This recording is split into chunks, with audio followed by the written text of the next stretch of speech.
Hey everybody, Papa Todd Takes. I am Papa Todd, and let's get talking about some Iowa football. So I've been holding off as long as I could, holding off on Iowa football, holding off on Iowa women's basketball. These are the two big ones that I follow. Iowa wrestling, I follow it, but they've kind of sucked my will to live recently, so I don't really do that much. However, trying to push back. I don't want to get into football too soon because I tend to get so hyped up prior to football season. Then by the time football season comes around, I'm thoroughly exhausted. So been pushing it off, ignoring it as long as I could. Little hype going around about whether Iowa actually is going to have an offense and a quarterback this year because God knows we've struggled recently. Now, we did have Mark Gronowski last year, but he wasn't a true fit to the program as far as Tim Lester's offense, right? So Tim Lester had to adjust his offense to fit Mark Gronowski versus vice versa. Well, this year it sounds like now we've got a couple guys that have been in the system. Lester likes them. They're going to be going in. And so I'm pushing back as long as I can. I don't want to get too into this too soon just because of how exhausted it may make me. However, this morning I get up it's my Saturday. I get up, I'm enjoying my coffee. Wife's still in bed. So I go out and I start watching some videos. And lo and behold, my favorite Iowa State dumbass, okay, is a guy by the name, and I don't like calling names out, but this guy's out there. He is the voice of Iowa State, apparently. I've been watching him for years. My dogs are pissed off. He annoys them too. Can you hear that? So I just have to bring up his name and they get pissed. So this guy is just absolutely delusional, right? So I'm watching him, and what was it on? I wrote it down, so I got to give credit to where I heard this. It's Iowa Everywhere. It's Chris Williams and Chris Hassel talk.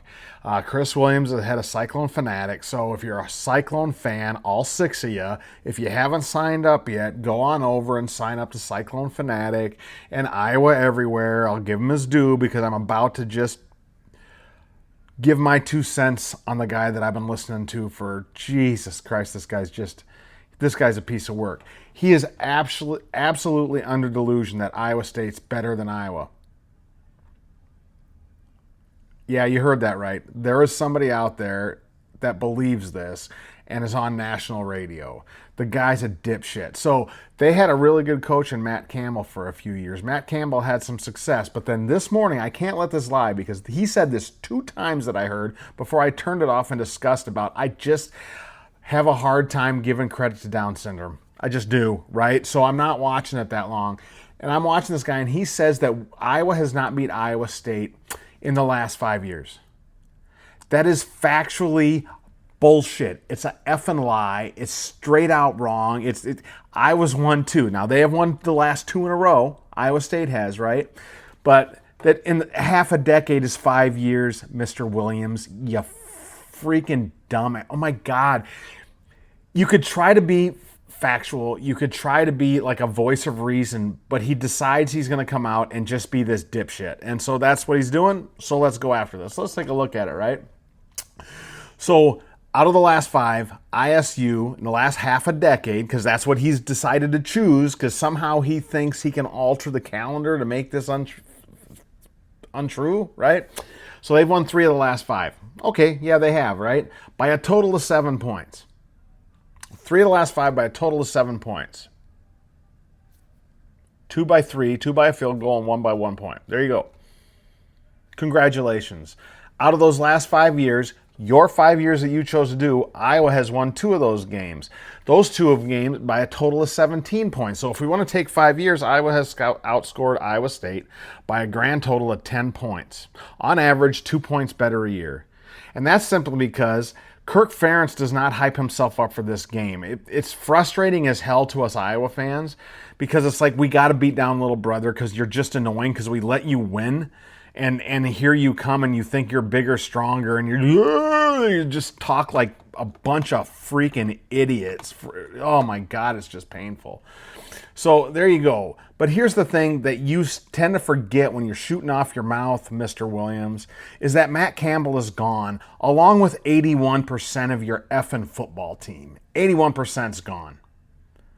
So now you think, so let's say this Jimmy Rogers, whoever the hell this guy is, it's your new head coach, comes in, right? So he brought 14 or 15 guys. I have conflicting reports on what I looked up. I spent a grand total of 30 seconds on this because that's about all you're worth. I go in there.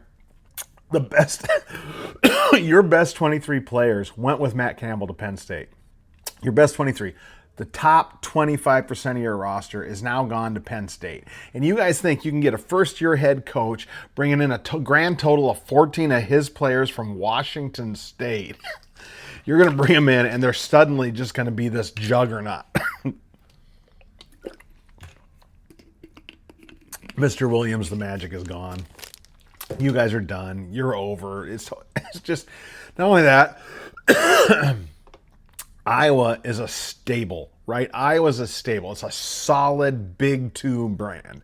You have the SEC and you have the Big Ten, and keep dreaming what you will about the Big 12 and the ACC. And whether you like it or not, I'm not a fan of the way college football is going, but the reality of the situation is Big Ten, SEC are going to dominate.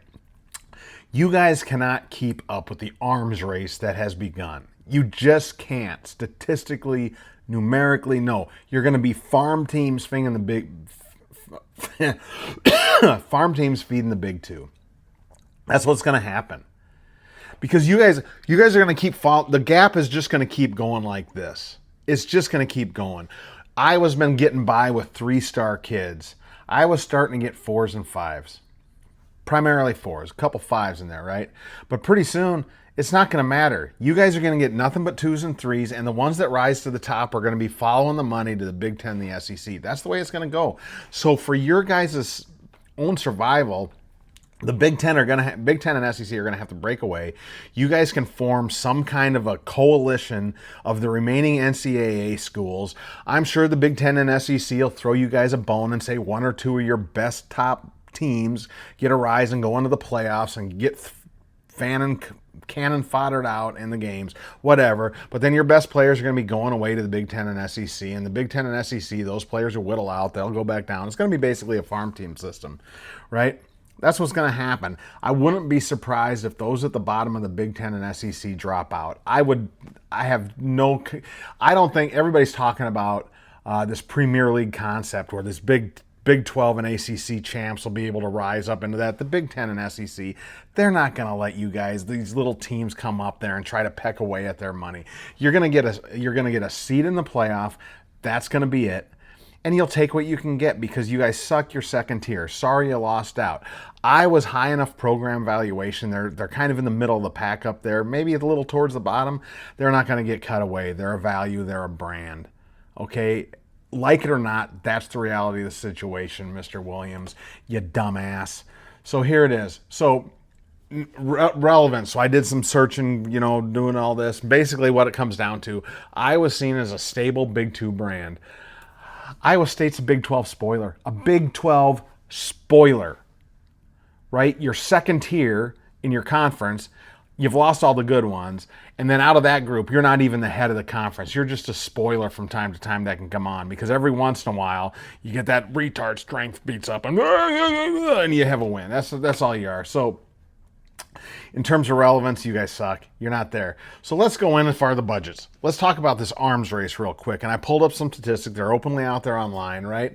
So per player spending, let's talk about this. If you guys think you're going to get these kids that want to go play for the Big 12 versus Iowa, because if Iowa offers an Iowa State kid, 9 times out of 10, they're going to Iowa. That's just the fact. And if they weren't doing it before, they are now, because per player spending in the Big 10 is or at Iowa, it's not Big 10 because you got the big boys, Ohio State, that are spending more, right?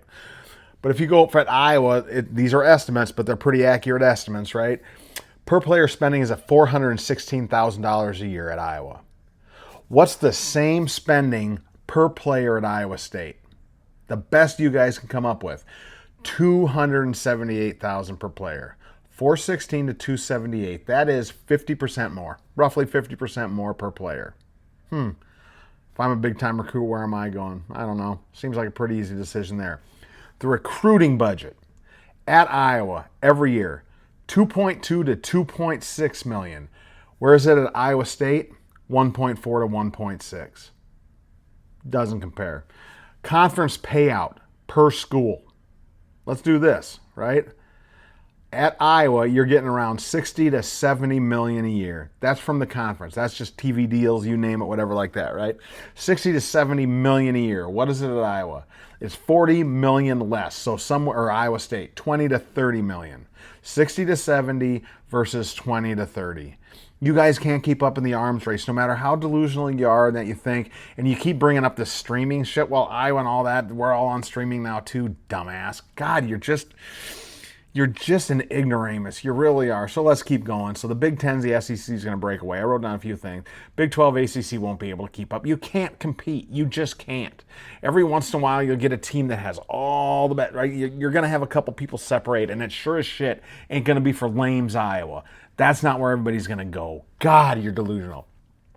You're mid-majors at best. You're the new MAC. That's the reality of what's happening here, right? Not saying it's good, not saying it's bad. I'm saying that's the reality. That's the way the Big 12 and ACC are going to look. And everybody else, I think they're going to go back out and they're going to say, we're not going to pay players. We're going to go into the old model or some form thereof, maybe give a little better scholarships. That's what they're going to have. Iowa State's going to struggle with relevancy for the rest of their existence, unless they redefine relevancy to the mid-major level. Then you're going to have something maybe, right? So you can't send enough people to Iowa sends everybody to the NFL. My God, they send kids every year, right? So, guys, the arms race has left Iowa State behind. Cyclones suck at the end of the deal. Get rid of your big money sports. Let's do some small little, let's focus on the arts, right? Let's focus on your band. You guys brag about your band. Focus on that. You can try that. But the fact that you're sitting there trying to say on a program as a voice of reason, you are trying to say that Iowa has not beat you in 5 years or half a decade. It's just a lie. It's a flat out lie. Get off the fucking bottle, you drunk ignoramus idiot. Papa Todd takes. Papa Todd out. Go Hawks. And we'll determine in a few weeks who's better.